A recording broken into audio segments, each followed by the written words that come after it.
The Ready Academy presents World History, Volume 1 to 1500. Chapter 1. Understanding the Past. 1.2. Primary Sources. Based on the free online textbook at openstacks.org. Learning to evaluate documents and images. There are two main kinds of historical sources: primary and secondary. A primary source is a gateway to the past because it is an object or document that comes directly from the time period to which it refers. Primary sources might be government documents, menus from restaurants, diaries, letters, musical instruments, photographs, portraits drawn from life, songs, and so on. If a historian is looking at ancient Egypt, a statue of a pharaoh is a primary source for that time period, as are hieroglyphs that tell of the pharaoh's reign. Primary sources, when we have them, are considered more valuable than other sources because they are as close in time as we can get to the events being studied. Think, for example, of a court trial. The ideal is to have the trial quickly so that witness testimony is fresher and therefore more reliable. With the passage of time, people can forget. They might subconsciously add or take away parts of a memory, and they may be influenced to interpret events differently. A secondary source is one written or created after the fact. A 20th century biography of an Egyptian pharaoh is a secondary source, as are a map drawn in the 1960s to identify the battle sites of World War II, 1939 to 1945, and a museum curator's blog post about the artistic achievements of the Ming, 1368 to 1644. These types of scholarly sources are critical for the evolution of historical knowledge and are often the place students begin to form an understanding of past events. Secondary sources are useful for setting context and placing a topic in relationship to others of the same era. They also provide access to scholarly research based on primary sources for students whose access might be limited by language or geography. Good research requires both types of sources and some attention to historiography, which is the study of how other historians have already interpreted and written about the past. All primary sources are not equal. History technically begins with the advent of writing, when humans began to deliberately make records and, after that, to develop the idea that preserving the past was a worthwhile endeavor. This is not to say that there isn't anything valuable to be found in the oral histories of preliterate societies, or in prehistoric cave paintings and archaeological artifacts. For historians, however, the written word is more accurate evidence for building narratives of the past. For example, imagine a modern magazine with a rock or pop star on the front, dressed for performance in a vibrant or provocative style. If that were the only piece of evidence that existed 500 years from now, how would historians interpret our era? Without context, interpretation of the past is quite difficult. Studying artifacts is certainly worthwhile, but text offers us greater clarity. Even if the cover of the magazine bore only a caption, like "Pop star rising to the top of the charts," future historians would have significantly more information than from the photo alone. However, even textual sources must be met with a critical eye. Fake news is not new, but the speed at which it travels today is unprecedented. We must investigate the full context of any source and look for corroboration. It takes time to develop the skills necessary to interpret primary sources. As an example, consider the act of reading a poem. You can read the surface of a poem, the literal meaning of the words presented. But that seldom reflects the true meaning the poet meant to convey. You must also look for nuances, hidden meanings, or repeated metaphors. We approach a primary source in a similar way. There are 4 key areas to consider when interpreting sources: the author, the audience, the intent, and the context. Here are some key questions to ask yourself when exploring a new source. 1. What kind of source is it? Government documents have a different purpose than personal diaries. A former president commenting on a political issue has a different view from a comedian doing the same. 2. Who authored the source and why? Is the author responsible for simply recording the information, or was the author involved in the event? Is the author reliable, or does the author have an agenda? 3. What is the historical context? How does the source relate to the events covered in the chapter? None of the answers disqualify a source from adding value, but precisely what that source brings to the overall picture depends heavily on those answers. Link to learning. This is a presentation on working with primary sources. Link in the description. Produced by the Smithsonian. Pay particular attention to Section 2, Documents. Read through it and take note of the kinds of questions to ask as you critically assess primary sources. You may want to write them down or have them on hand for reference as you work your way through this text.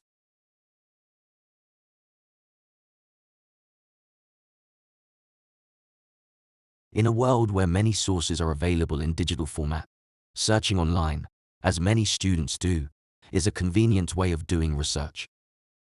But the internet has just as much misinformation as it has legitimate sources. Historians evaluate the strength of both primary and secondary sources, especially online. How do we decide what a good source is? Some clues are more obvious than others.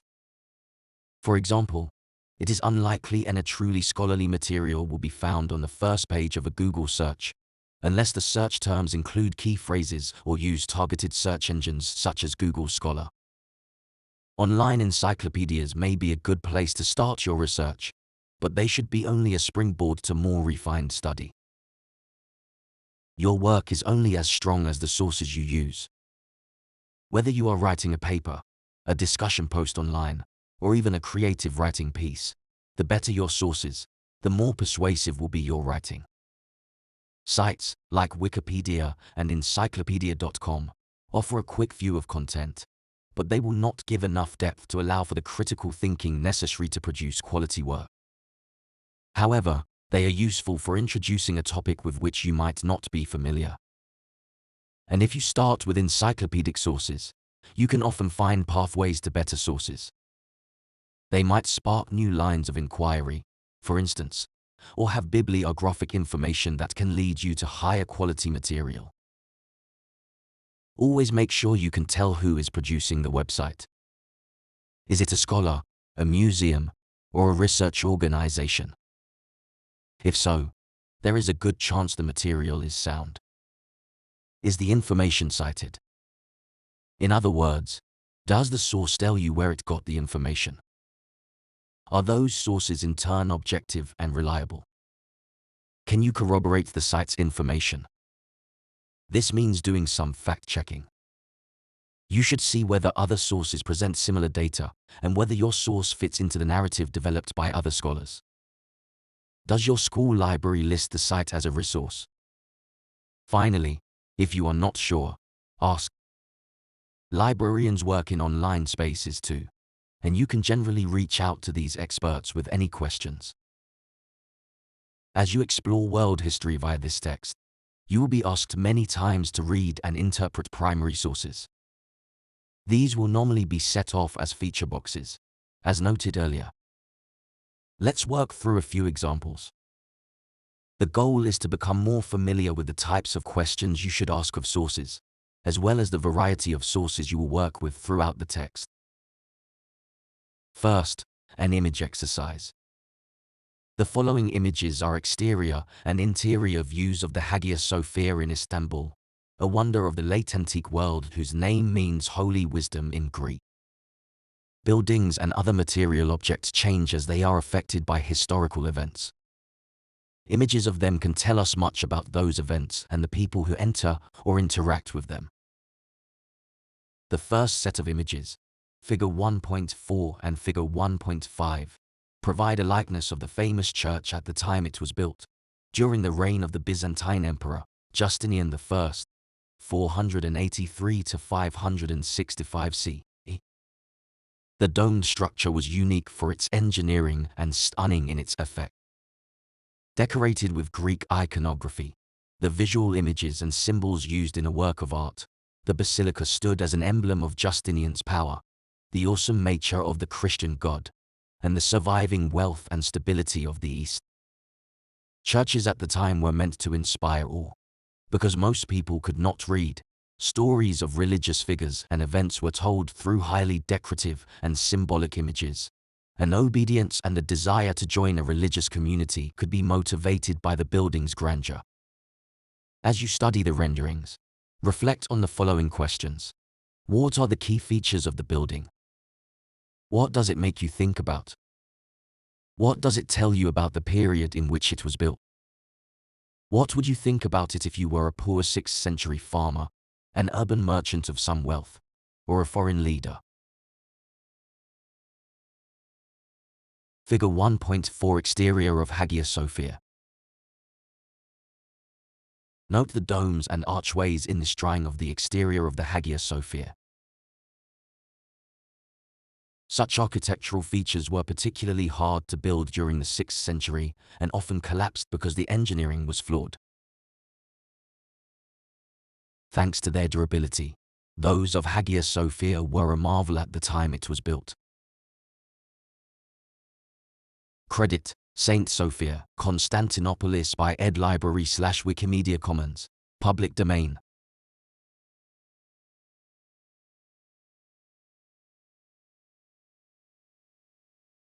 Figure 1.5 Interior of Hagia Sophia.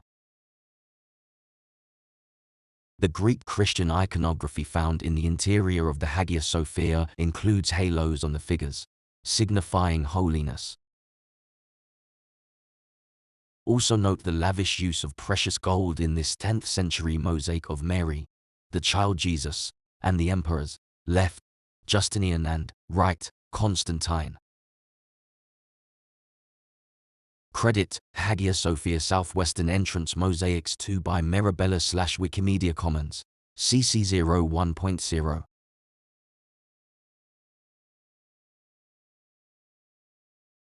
In 1453, nearly 1,000 years after the reign of Justinian, the city of Constantinople, now called Istanbul in present-day Turkey, was conquered by Muslim Turks.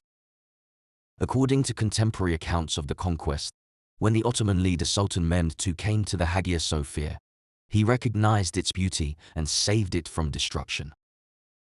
To Muslims, the Christian God and the Muslim God are the same. So Mehmed made the church a mosque, following a long tradition in the Middle East of continuing the use of sacred spaces. Minarets, towers from which the Muslim call to prayer is issued, were added at the four corners of the building, and Arabic writing was placed beside the ancient Greek iconography. The second set of images, Figure 1.6 and Figure 1.7, show the Hagia Sophia as it stands today, having also been a museum and now serving as a mosque once again. The building tells a tale spanning hundreds of years and highlights many fascinating aspects of the region's history. But without the context, its meaning would be far less clear. Figure 1.6 Hagia Sophia's minarets. Hagia Sophia has 4 tall minarets, which were added 1,000 years after its initial construction. Minarets are towers from which the Muslim call to prayer goes out multiple times a day. Credit, Hagia Sophia, Istanbul, by Frank Mago/Flickr, CCBY 2.0.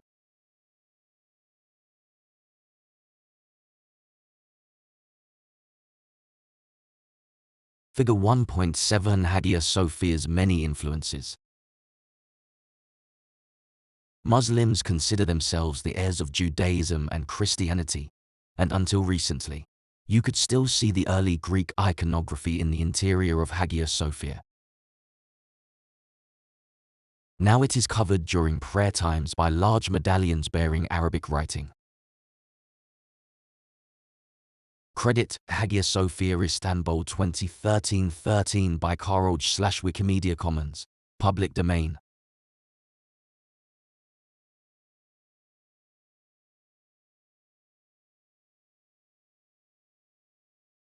Thank you for spending time with the Ready Academy.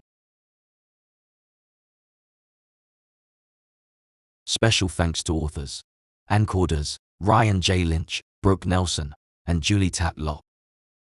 The content of this video book is made possible by OpenStax.org, out of Rice University.